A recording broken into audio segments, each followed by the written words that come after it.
Well, okay, I have a question. We talked about this off camera. So as far as like wrestlers, this is like kind of a broad wrestling topic.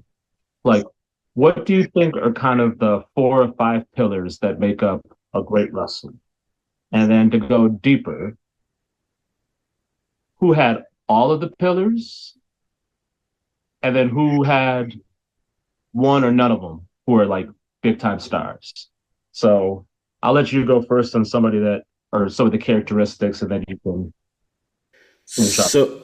So to me, the most important pillar or aspect of a successful professional wrestler or WWE superstar, however you want to call it, to me is charisma, and having that charisma to a point that people will say, "Hey, that he or she has the it factor." It's that thing that you could see in a young Steve Austin when he was in WCW, and he would cut a promo or have a match, and it's much more than their wrestling ability. It's more than, it has a lot with how they talk in the microphone. But it's more than that. It's something that you can identify, and hey, that person is memorable. That person, it's different, and it's worth watching that person. Does that make sense?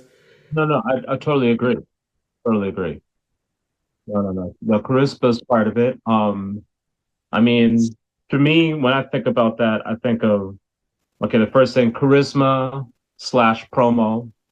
Like being able to say something and being able to come across like I really believe what you're saying.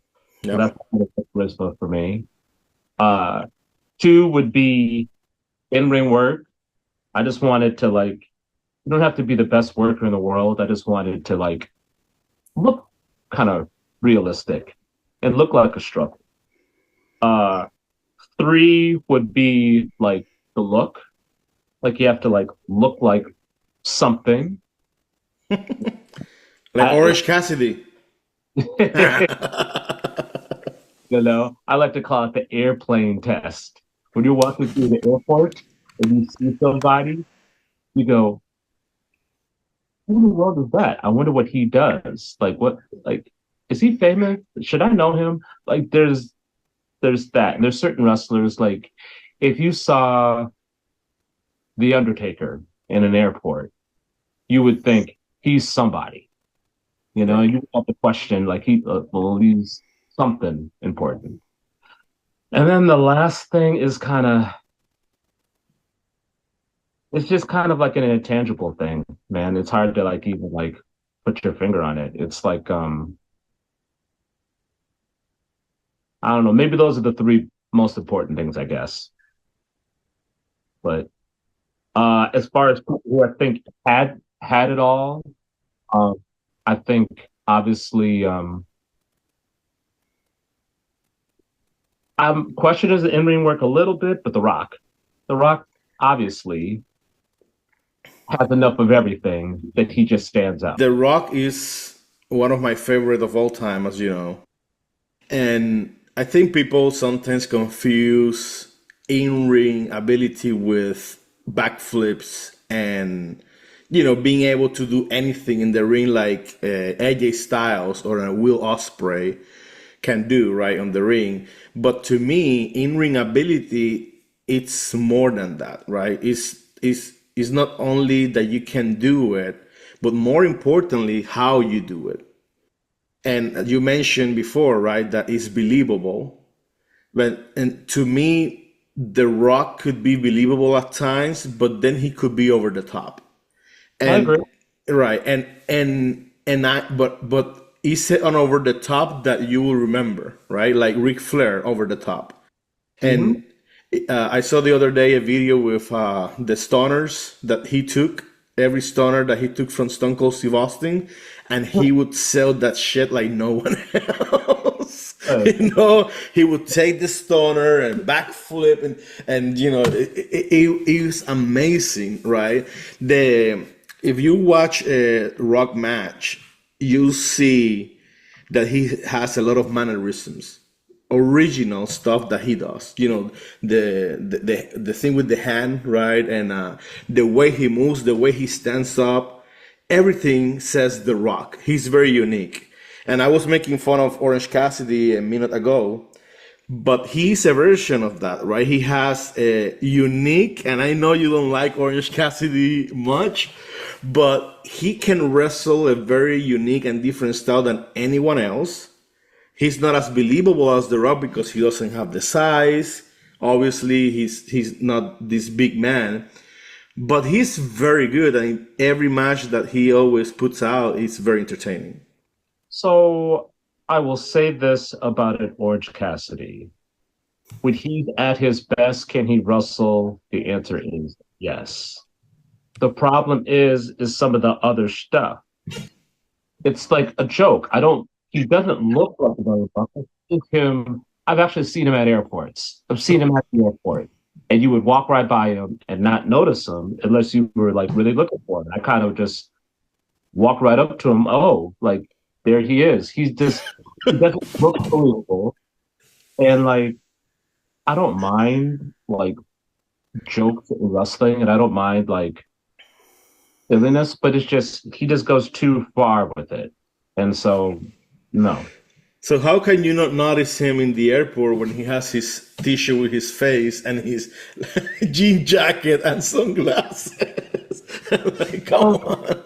So I actually saw him at WrestleMania this year, and I don't think that he had his T-shirt on. He did have his glasses on, and the hair and whatever else.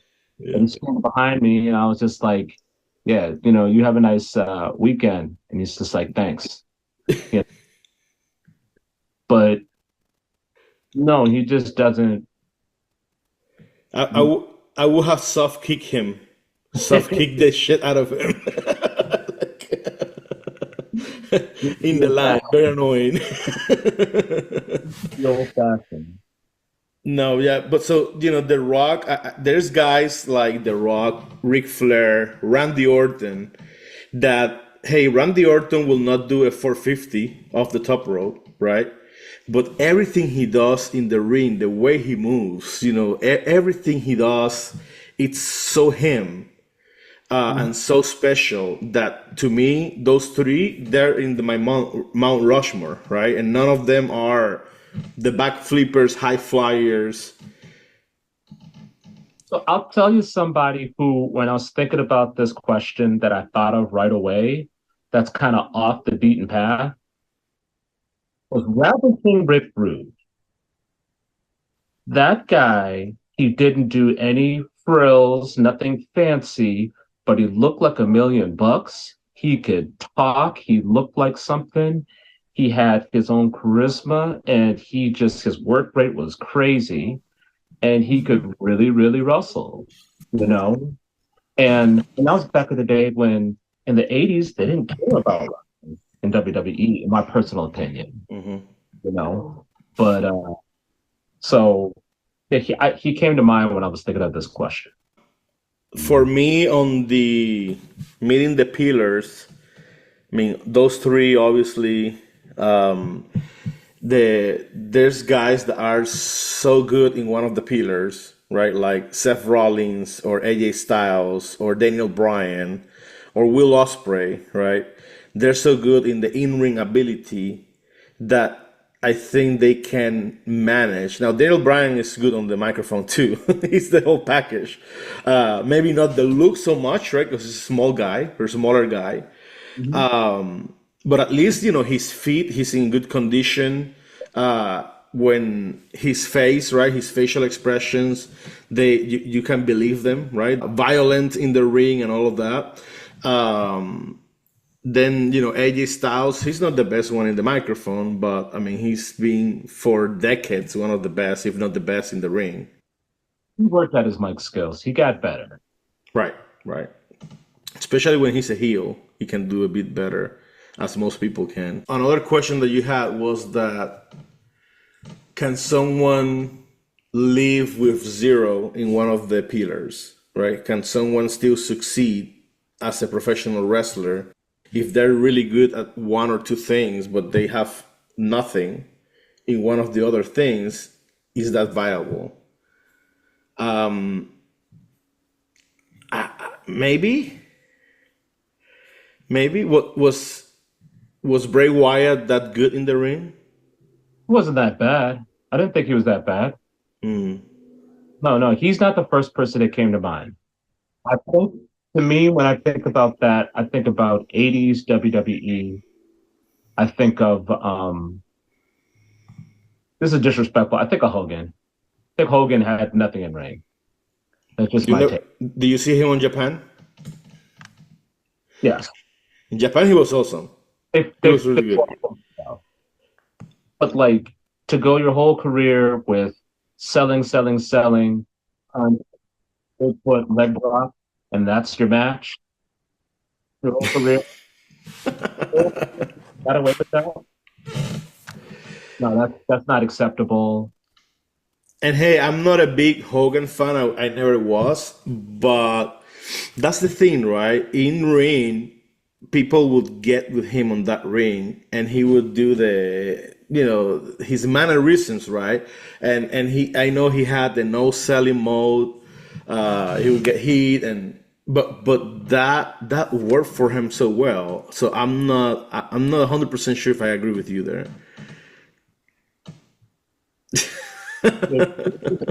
Man. I just don't like just the lack of this like just didn't even try to wrestle. And that's the problem. But like then again, his charisma was off the dang charts. Yep. Off the charts. Like whatever you thought was a 10 is, he had a 15. You Yep. know, promo work, great. I mean, it's he's still doing the same old thing now, same old promo, but it's Yep. work. Yep. So yeah, he was the first one to come to mind. I'm trying to think of some other ones, How but about how about Jay Cargill? I don't think she's as bad in ring as you say she is. Does she need to get better? Yes, but I don't think she's as bad in ring as And I'll tell you another person too that just came to mind. Jake the Snake Roberts. Not good in ring. You didn't have a memorable Jake the Snake Roberts back. His DDT was amazing. He talked up a match. His promos were good. He looked like he would really kill you. Yep. I think Jay Cargill is as good as Hogan was in WWE in the ring. Really? Yeah, yeah. I mean, she has all the look. She looks like a goddess, like a superhero, right? Like Storm from X-Men. She looks amazing. So everything she does, even though it's not necessarily well done, it looks good. People just get with her, right? On that reaction because she's a goddess, right? And Hogan was a god, right? He was a god when he was at the top. And to me, they have about the same wrestling ability. Uh, so just let that, think I, about you know, that. I think that she's a half step above that. I mean, I hope so, right? With all the help nowadays, I hope that she gets better too. Just my take, but I think she's trying to get better. I don't know what exactly, the storyline that wrote her off TV for months. I don't know if she's got family stuff or whatever she's got, but I you know, mean, I think she's had a decent run. She's been tag team champ twice. They're building this story with Bianca, which we know at some point one of them is gonna turn. Probably Jay is gonna turn heel. I think I know that some people complain, what have they done with Jay Cargill? I know that she hasn't had a singles run, but I think she's had a pretty decent run. She's always been in TV. She's looking great, so they've been protecting her. I have no complaints about her run. The thing that kind of bothers me a little bit, and Mm. I'm a fan, I'm a big fan of hers. The thing that bothers me a little bit is that this is by far the greatest collection of female wrestlers ever. And I'm talking about just the whole package. They have everything. And these girls can really, really wrestle. I mean, really, really wrestle. Even the girls in NXT, there's a lot of girls who can really, really wrestle. And you're right, she just can't keep up with them. She's just not at that level yet. But she's not at Hogan level. I guess that's Hogan to the fullest. Like, like she, you know, but I think she's a great athlete. I think she'll work at it. She'll get better, and but she's gonna have to get better quick. Yeah, I invite you to watch a Jay Cargill match as a singles match, and then go and watch a Hogan match, and you'll see the similarities. How about John Moxley, Dean Ambrose? So here's my thing, and this is why I kind of get upset about him. There is moments in WWE where you saw like, when he was flying around in the work rate, and you were like, oh, okay, like he can wrestle a little bit. And then he went to New Japan, and it just started the non-selling show that he has. He just doesn't sell it. And you add in, he doesn't look good. And then you add in his promo work is like blood and bones and all this cryptic stuff. And I'm just like, this guy, man, is just terrible. And you think he really believes he's the best wrestler in the world. That's what bothers me. To his credit, he's been bleeding less. He, I mean, there was a point that was ridiculous. He was bleeding all over TV every week, right? In the stair, he was a bloodbath every single week. Any match he would have, he would bleed with anyone he would face. It was pretty bad. But I mean, he's been bleeding less. I brought him up because he's one of the ones that I think can talk very well in the microphone. So he gets that pillar, and I know not everyone likes his promos. I do. I think they are in his insanity, right? They come across as that he truly believes them. Like you said, right? He believes he's the best wrestler in the world, right? So to me, he's very believable. And then, I mean, he was looking like a plumber, but now he's looking better, right? He looks but at least he's in shape, right? And I think that's what he's going for in terms of the dariness and kind of street looking, street look. So in my opinion, he's hitting that pillar too, right? He's someone you would see. I think the guy's pretty decent size. Like as you mentioned, if you see him at the airport, you'll notice him. He's not a small guy by any means. So, but yeah, the in ring not selling to me is not something I enjoy, right? Yeah, like I said, I tried to give him credit. Like there's times in WWE I thought that he could wrestle, and he was flying around like a crazed lunatic. With a lunatic friend, you were just like, Yeah. this guy is insane. And that's how he worked. And so I kind of sort of like was on board. But now, no, man. I just can't get with it. And he's gonna bury everybody in that company. That's the problem. Because Tony believes that he's the best in the world.